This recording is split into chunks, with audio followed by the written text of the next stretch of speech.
Mes chers concitoyens, notre esprit, nos efforts sont forcément tournés vers la pandémie en espérant que les prochains jours permettront au département de l'Aisne de passer au vert et ainsi de pouvoir desserrer les taux que nous connaissons depuis quelques jours déjà, même si les choses se sont améliorées et que je me dois de vous remercier d'avoir consenti justement ces efforts et permis de respecter les gestes barrières ou la distanciation sociale.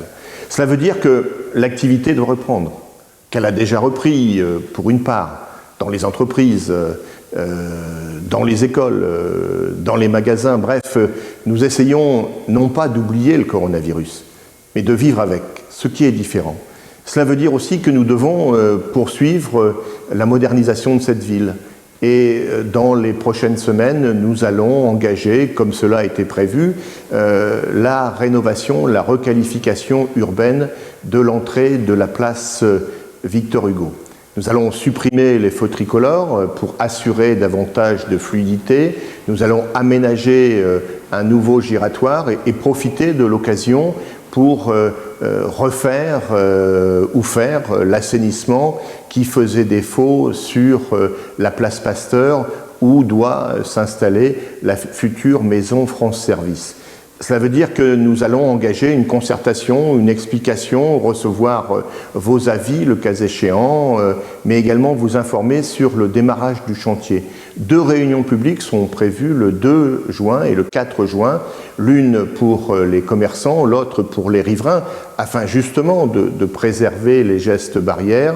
Et ce sera l'occasion de découvrir ensemble ce que seront les travaux, ce que sera ce chantier, avec pendant quelques semaines, et nous avons choisi les semaines d'été justement pour les mettre en œuvre, de façon à ne pas gêner trop l'ensemble des riverains et des commerçants.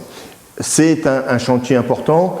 Il était nécessaire, comme était nécessaire de mettre en œuvre, par exemple, le soutien aux commerçants et aux artisans que la communauté de communes, à ma demande, a pu organiser. Cela veut dire que 130 000 € ont été distribués à l'ensemble des forces vives commerciales et artisanales de la ville.